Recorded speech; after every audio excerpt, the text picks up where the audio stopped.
Vamos a continuar esta tarde.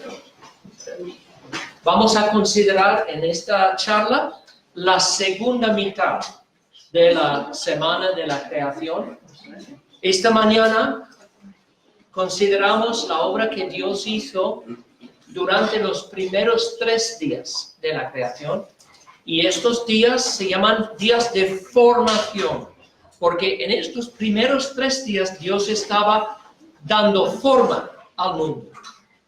El mundo, cuando Dios lo creó en bruto primero. En bruto, todas las materias primas, el mundo estaba aquí, pero todavía sin forma, sin contenido, porque Dios no había llenado el mundo de criaturas. Entonces, ahora ha dado forma al mundo. Tenemos 3 zonas habitables: los cielos, los mares y la tierra seca. Y es interesante porque en el tercer día, cuando Dios crea la tierra seca, dice: júntense las aguas que están debajo de los cielos en un lugar y descúbrese lo seco. Y llamó Dios a lo seco tierra. Dice: júntense las aguas en un lugar. Es interesante, da la impresión como si originalmente toda la tierra seca estaba en un lugar. Y es interesante porque incluso los científicos, muchos de los científicos, cuando ven los continentes que hay, piensan que en un tiempo, en el pasado, todo se componía como un solo gran masa de tierra. Y es posible. Bíblicamente, eso concordaría bien con Génesis 1, porque de hecho le han dado un nombre a este supercontinente que ellos dicen existió al primero. Se llama Pangea. Pero no, o Pangea, no me acuerdo si es Pangea. Eso podría ser, porque la Biblia no dice ni sí ni no, pero es interesante que incluso el mundo científico dice que los continentes hoy en día, en un tiempo, estaban todos juntos. Pero lo que sí vemos es que Dios dio forma al mundo y creó esa forma haciendo una serie de separaciones, separando la luz de las tinieblas, separando las aguas de abajo de las aguas de arriba, separando la tierra seca del agua. A través de estas separaciones quedamos con estas zonas habitables. Ahora Dios va a comenzar a llenar la tierra, llenar estos grandes espacios con una multitud de criaturas. Y eso va a ocupar su tarea, su obra, durante días 4, 5 y 6. Dios va a ir llenando el mundo. Pero esta obra de llenar comienza al final del tercer día. Porque cuando Dios creó la tierra seca, no dejó la tierra seca desnuda. Enseguida cubrió la tierra. En el tercer día, leemos: después dijo Dios: produzca la tierra hierba verde, hierba que dé semilla, árbol de fruto que dé fruto según su género, que su semilla esté en él, sobre la tierra. Y fue así. Entonces es interesante, hay 3 términos distintos para describir las plantas que Dios creó en el tercer día. Habla de la hierba. ¿Cómo se dice hierba? Herba en portugués. La hierba, que es el tipo de planta más cerca del suelo. Después creó plantas que den semillas. Todo tipo de fruta, por ejemplo, que lleva dentro de sí semillas. Y también creó plantas más grandes, arbustos y árboles. Entonces, estos tres términos se encuentran aquí en el versículo 11. Dice, árbol, o sea, produzca la tierra hierba verde. Hierba verde es la hierba del suelo, hierba que dé semilla, que serían las plantas más altas, flores, todo lo que lleva la semilla dentro, y árbol, que dé fruto según su género. O sea, no dejó la tierra desnuda. Lo interesante es esta expresión, según su género. Según su género. Esto nos dice algo desde el principio. La teoría dominante en el mundo científico en cuanto a la vida dice que Dios, bueno, no hace ninguna mención de Dios. Este es el primer problema con las teorías seculares, que no quieren reconocer una mano divina detrás del mundo. Entonces, están obligados a la fuerza a explicar todo con referencia exclusivamente a procesos naturales. No pueden reconocer a Dios.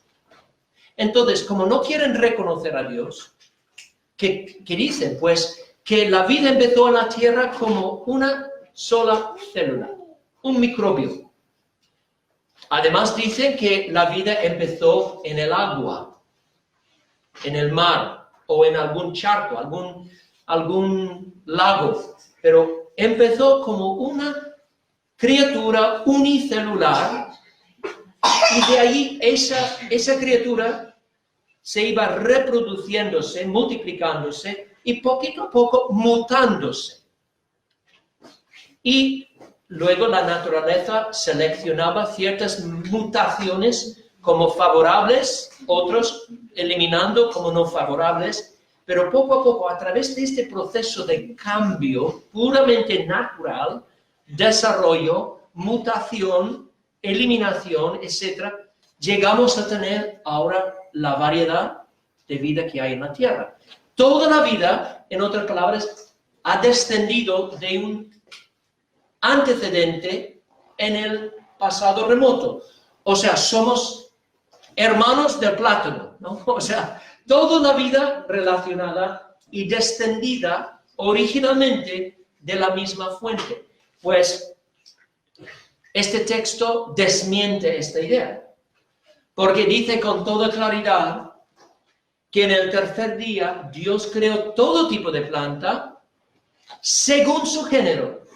O sea, Dios creó no por medios naturales. Esto es lo primero que tenemos que entender. El Dios del universo no se limita a obrar siempre dentro de las leyes y procesos naturales que Él ha establecido para gobernar el mundo. Él tiene la libertad para hacer la obra de 1000 años en un solo día.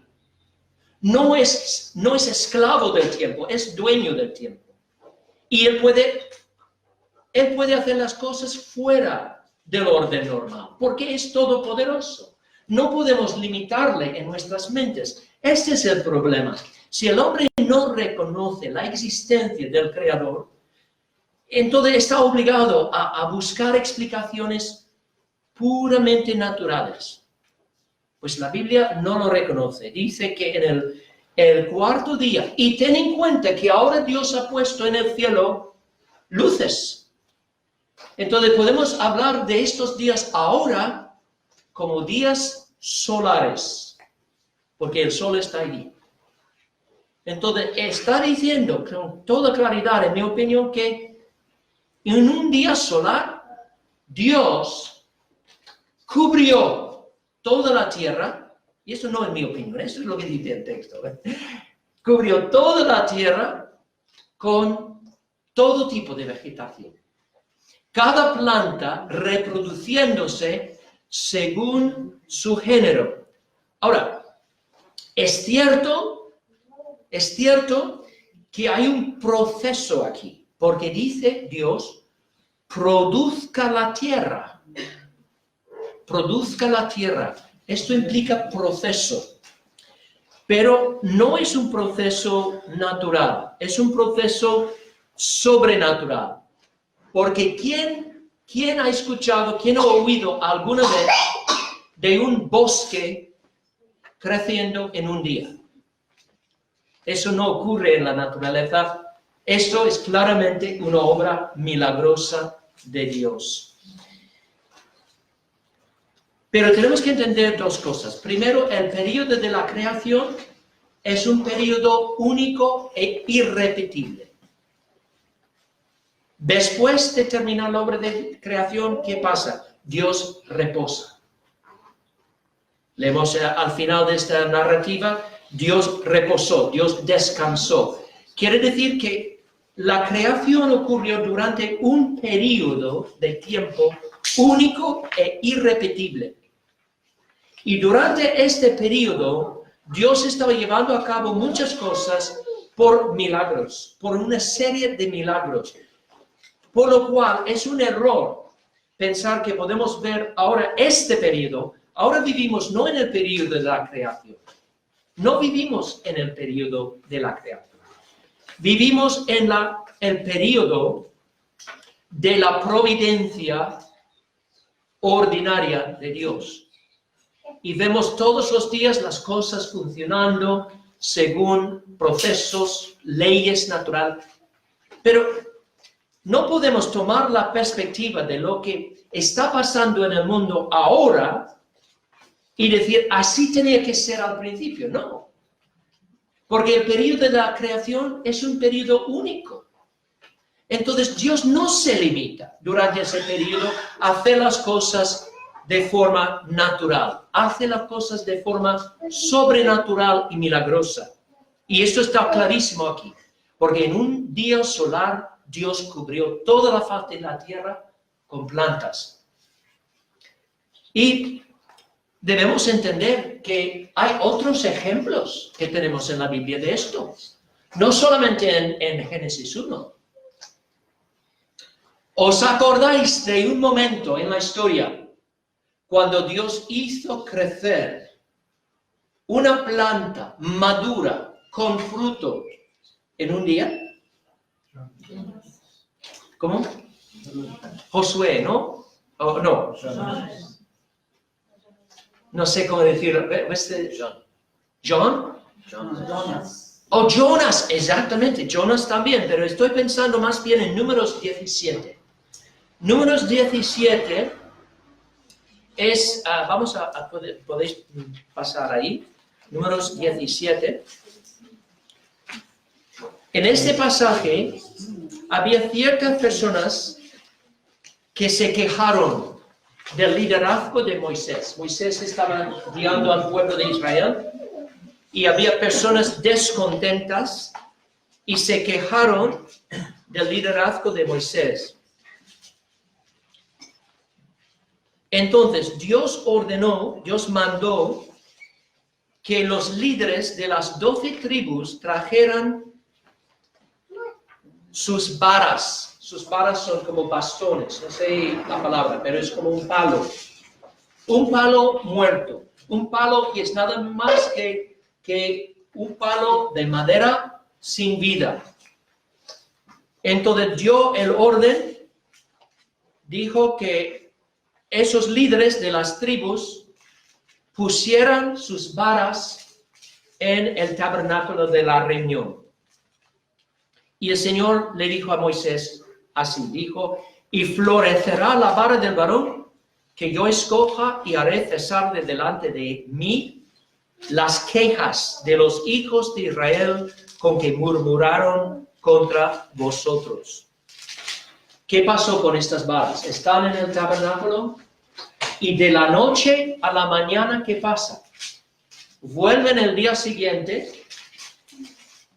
y cuando entran en el tabernáculo de la reunión, ven que durante la noche la vara de Aarón no solamente ha brotado una planta, pero esa planta ya ha crecido, está madura y está dando fruto.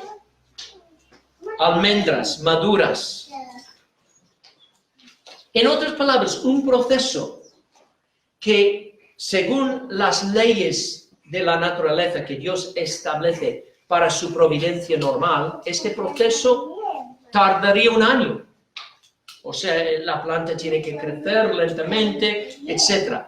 Pero lo que Dios hizo fue acelerar este proceso, milagrosamente, de modo de la noche a la mañana ya está ahí, una planta perfectamente madura. Ahora, os pregunto, si Dios hizo esto en Números 17, ¿por qué no puede hacer esto en Génesis 1?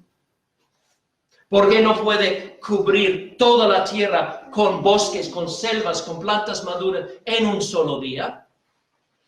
Es lo que dice el texto, ¿no? Entonces, yo lo interpreto literalmente. Yo creo que Dios en la creación está manifestando su poder. Muchas veces nos olvidamos del poder de Dios. Esta es la razón por la que las herejías entran en la iglesia. Es la razón por la que las personas dejan de creer en Dios, se olvidan de quién es Dios, se olvidan de su poder. A los fariseos y los saduceos, ¿os acordáis? Los saduceos se burlaban de la idea de la resurrección y decían, pero ¿cómo puede una persona muerta levantarse de los muertos? Y fueron a Jesús con una pregunta y su respuesta a ellos, ¿no es esta la razón por la que erráis? No conocéis ni las Escrituras ni el poder de Dios. El poder de Dios. Entonces Dios con su poder cubrió toda la tierra y con hierba verde, con plantas, con árboles. Y hay muchas personas que dicen, pero esto es convertir a Dios en un mago, ¿no? Y que es como si hiciera magia. Pues no. Es reconocer que Dios tiene la libertad de suspender sus propias leyes para hacer algo especial. Si negamos la posibilidad de que Dios haga milagros, debemos dejar de llamarnos cristianos. Porque el cristianismo se basa en un milagro, la resurrección de Jesús. Dice J.I. Packer, la creencia en lo milagroso es una parte integral del cristianismo. El rechazo de los milagros por parte de algunos científicos no surge de la ciencia misma, sino del dogma de un universo de absoluta uniformidad. Un dogma que ellos aportan a su trabajo científico. ¿Os acordáis? Esta mañana os dije que si entendemos bien lo que es la ciencia, realmente no hay una contradicción entre la ciencia y la Biblia. Pues lo que dice Packer aquí es que estos científicos que niegan la posibilidad de milagros, esa negación no viene de la ciencia. Es una negación filosófica que llevan a la ciencia. La verdad es que no hay nada irracional en creer que el Dios que hizo el mundo puede intervenir milagrosamente en él. No es la fe en los milagros bíblicos, sino la duda sobre estas cosas la que es irracional. Y yo estoy de acuerdo. Si Dios es todopoderoso, ¿por qué? ¿Por qué nos tropezamos? ¿Por qué tropezamos sobre esta verdad? Que Dios puede hacer milagros. Y yo creo que debemos recordar esto siempre cuando estamos tratando este tema, que sin engañarnos, Dios puede hacer las cosas de un modo extraordinario. Y si no tomamos en cuenta esta libertad divina, entonces estamos a punto de interpretar mal su obra. Os doy otro ejemplo. Imaginamos que estamos en la boda de Caná. ¿Os acordáis del milagro que Jesús hizo en la boda de Caná? Él cambió cambió el agua en vino. ¿Qué es vino? Es mosto. No sé si existe la palabra mosto. Mosto es el zumo, el jugo de la uva, pero fermentado. ¿Qué es la fermentación? La fermentación es un proceso que, según las leyes de la naturaleza, requiere tiempo. Es un proceso de descomposición. Las moléculas de azúcar se descomponen y el mosto queda fermentado. Entonces, si un científico hubiera estado en la boda de Caná y le hubieran dicho, examina este vino, cuéntame la historia de este vino, cuéntame cómo este vino llegó a estar aquí.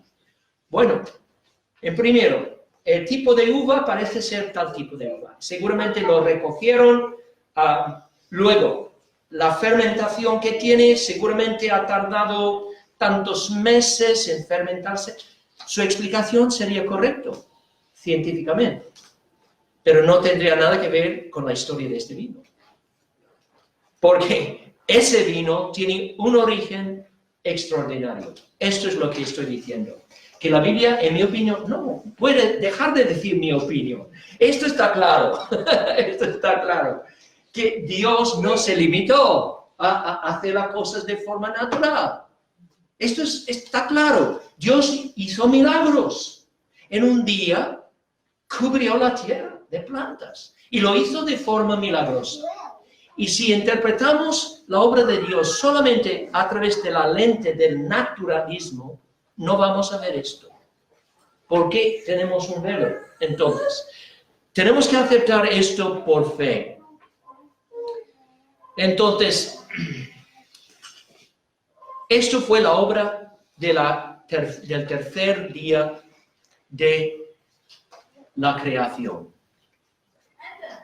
Al final de este día hay un mundo precioso, hermoso, bello, con un cielo azul sobre nuestras cabezas, plantas de todo tipo a nuestro alrededor, mares cristalinas, pero todavía no hay ningún ser consciente, solamente Dios y los ángeles que están observando y alabando a Dios por su obra de creación. Pero en la tierra no hay ningún ser consciente. Llegamos al cuarto día. Y en el cuarto día, antes de crear los seres vivientes, Dios va a hacer otra cosa en el cielo. Va a colocar, por fin, luces en el cielo. Dijo Dios, hay alumbreras en la expansión de los cielos para separar el día de la noche y sirvan de señales para las estaciones, para días y años. Entonces, tenemos que recordar lo que dije esta mañana, que el texto está escrito desde una perspectiva geocéntrica. Es como si estuviéramos ahí parados en la tierra y observando a nuestro alrededor. Entonces, en este día, Dios puso en el cielo, en el firmamento, que es esa cúpula que hemos hablado de la bóveda de azul que vemos sobre nuestra cabeza. Por primera vez Dios coloca en esa bóveda luces que ya no estaban ahí antes. No estaban ahí antes. Describe estas luces en términos de su función. Pero hemos dicho que al principio, en el primer versículo, Dios ya creó todo el material del universo, ¿no?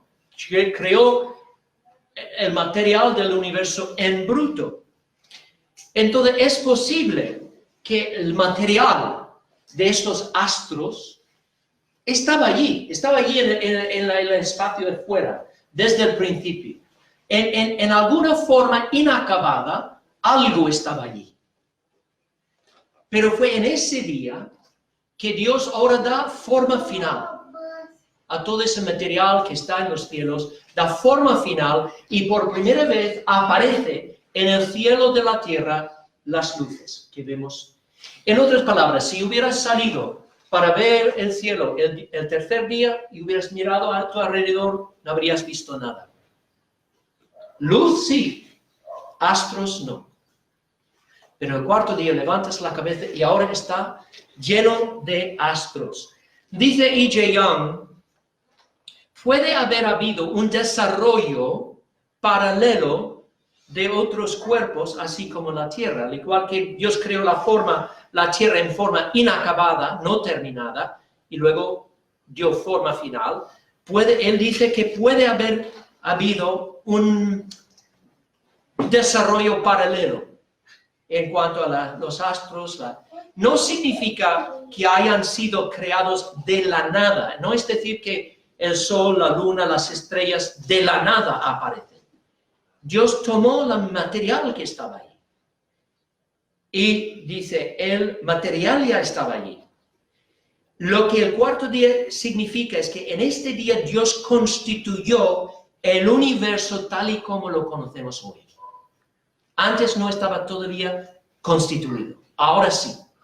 Ahora cuando sales afuera siempre vas a ver esas luces porque están cumpliendo las funciones que él dice aquí. Dice, son señales, primero para separar el día de la noche, para servir como señales para tiempos, estaciones, días, años, y para dar luz sobre la tierra.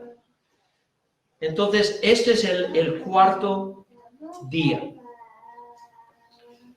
Y vamos a pasar ahora al quinto día, porque ahora vamos a llegar a una etapa dramática en el trabajo creativo de Dios. Y por segunda vez Moisés usa el verbo bara.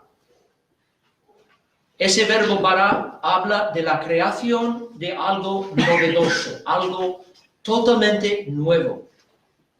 ¿Y qué es lo que va a crear? Va a crear vida, animal, criaturas conscientes. Crea una vasta multitud de criaturas para habitar en el mar y en el cielo. Como leemos en el versículo 20, es versículo 20. Dijo Dios, produzcan las aguas seres vivientes y aves que vuelen sobre la tierra en la abierta expansión de los cielos. Y creó Dios los grandes monstruos marinos y todo ser viviente que se mueve, que las aguas produjeron según su género, y toda ave alada según su especie, y vio Dios que era bueno. Aquí vemos otra contradicción, otro conflicto directo con la teoría de Darwin. Porque vuelvo a decir que Darwin y la teoría de la evolución dice que la vida comenzó en el agua con un microbio, con una criatura microscópica. Y lentamente esta criatura se desarrolló y dio a luz a muchas otras criaturas. Dos conflictos con el relato bíblico. Primero, ¿dónde se origina la vida según la Biblia? ¿En el agua o en la tierra? En la tierra, porque las plantas cubrieron la tierra en el día cuarto. Ahora, en el día quinto, Dios va a crear animales marinos, pero ¿crea solamente un microbio? ¿Qué dice el texto? No, crea una gran variedad de animales. Dice, produzcan las aguas seres vivientes y aves que vuelen sobre la tierra. Entonces crea una gama, una gran rango de criaturas marinas. No empezando solamente con microbios, sino con ¿qué? Monstruos, grandes animales, ballenas, dinosaurios. O sea, Dios crea los animales del mar. Entonces, algunas de las criaturas del mar son los animales, de hecho, más grandes en la tierra. La ballena azul. La ballena azul, dicen, es uno de los mamíferos más grandes, quizá el mamífero más grande que jamás ha existido en la tierra. ¿Sabéis cuán grande es la ballena? ¿Sabéis? ¿Ballena? Baleia. La baleia azul, la ballena azul, es tan grande que su lengua pesa lo mismo que un elefante. Y su corazón es tan grande como un coche, un carro. Es enorme, es enorme. También se nos dice que en el quinto día Dios creó y llenó el cielo con pájaros. Otro conflicto con la evolución. La evolución dice que los pájaros se evolucionaron de los reptiles. Primero llegaron los reptiles y luego algunos reptiles brotaron alas y se desarrolla el pájaro. Pero los reptiles no van a ser creados hasta el sexto día. Toda criatura que se arrastra sobre la tierra. Primero, Dios, dice el texto, Dios creó los animales marinos. Y los pájaros. En todo lo que Dios está creando, está enseñándonos cosas acerca de sí mismo, acerca de su carácter.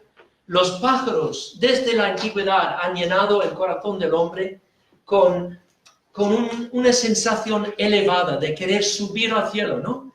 Yo me acuerdo cuando era un niño, yo veía a los pájaros volando en el cielo y yo decía, oh, qué hermoso sería poder volar como los pájaros. Yo acabo de escribir un poema sobre el mito de Ícaro y Dédalo. ¿Os acordáis de Ícaro y Dédalo? Que eso fue el mito que más me encantaba de niño, ¿no? Me gustaba esto. Pero los pájaros sirven como un recuerdo que realmente si somos creyentes tenemos un llamamiento de buscar las cosas de arriba, ¿no es así? Los pájaros también cantan alegremente todos los días y también nos sirven como ejemplo para estar alabando a nuestro Dios. Nos maravillamos de la sabiduría divina que se ve en cómo los pájaros vuelan largas distancias en grupos. Y yo siempre me asombraba viendo cómo de repente todos cambian. Todos van por la misma dirección. Por un instinto que obviamente un creador ha puesto en ellos. Los pájaros nos enseñan mucho sobre Dios, sobre su obra. Entonces Dios ha creado estas criaturas y luego leemos que Dios bendijo esas criaturas. Dijo Dios, primero voy a mencionar, otra vez vemos en el versículo 21, y vio Dios que era bueno. Este constante énfasis en la bondad de la creación. Y Dios los bendijo diciendo, fructificad y multiplicaos, llenad las aguas en los mares y multiplíquense las aves en la tierra. Cuando Dios bendice una criatura, leemos esto repetidas veces aquí en Génesis 1. Dios bendice a los animales. Dios bendice a Adán y Eva. Y luego Dios al final bendice el séptimo día. ¿Qué quiere decir bendecir? ¿A qué se refiere? Cuando Dios bendice cualquier criatura, lo que está haciendo es, está dándole, otorgándole su favor divino para enriquecer esa criatura de bendiciones de lo alto. Y en este contexto, Dios bendice a los animales justo antes de darles el mandato de reproducirse, de multiplicarse. Entonces, parece haber una conexión entre la bendición divina y la fertilidad.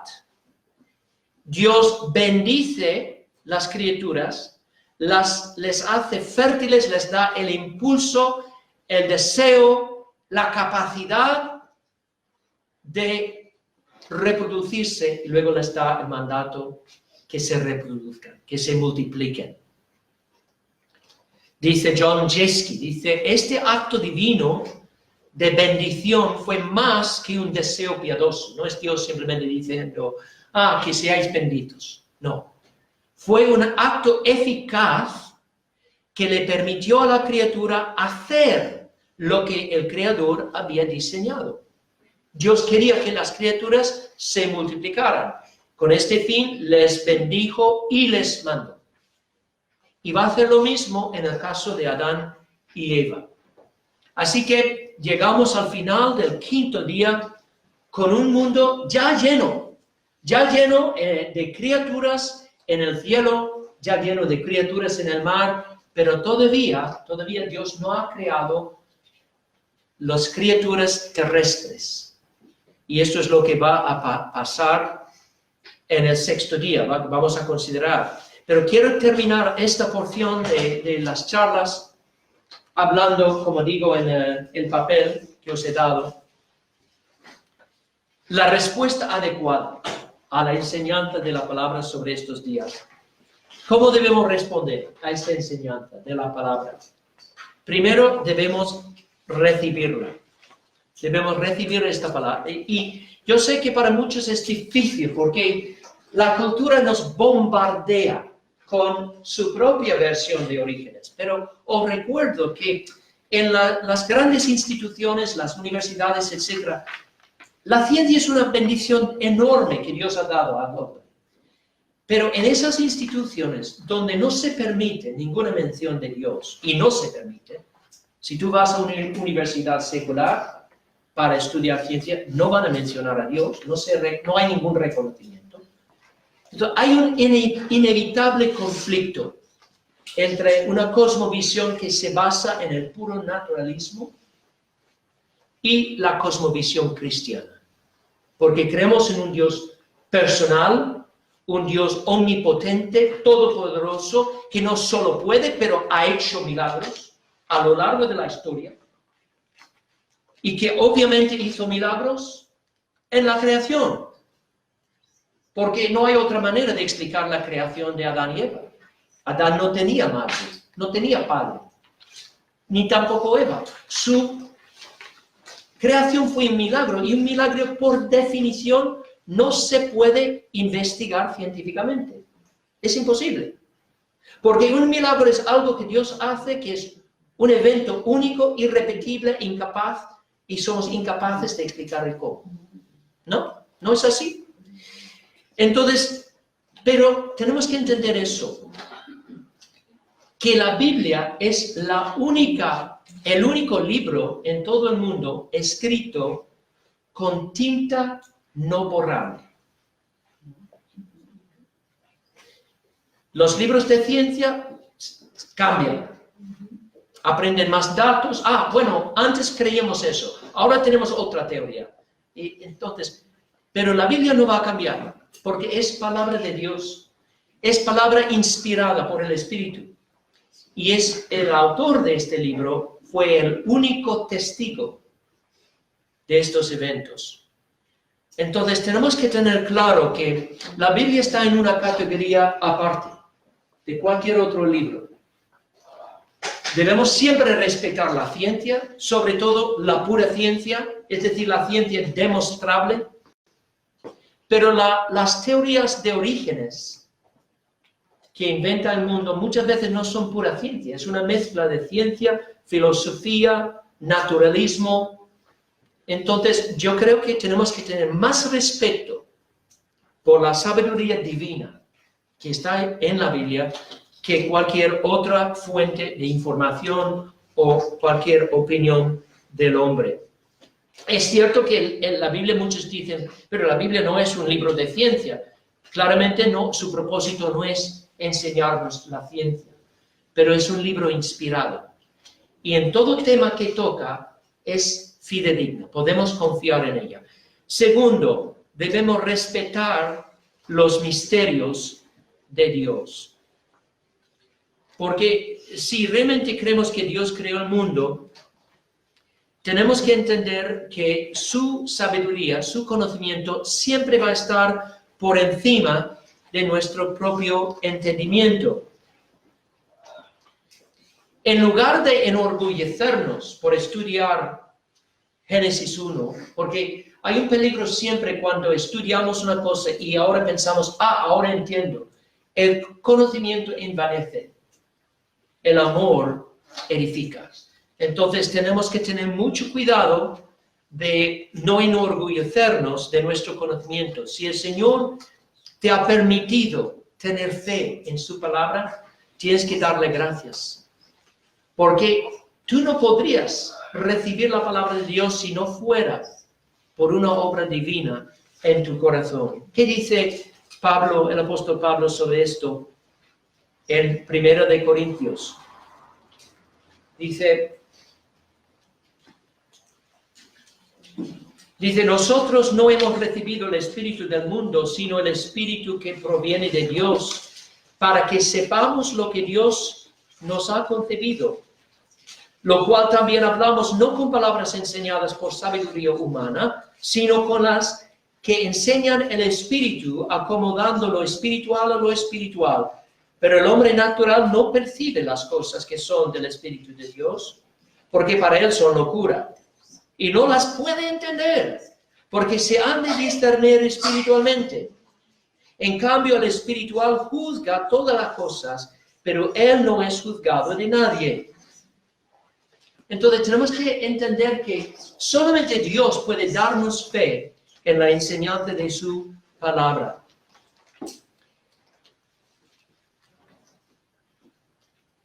Tercero, reverenciar. Debemos reverenciar a Dios mismo porque Él es el único testigo de la creación, como os he dicho.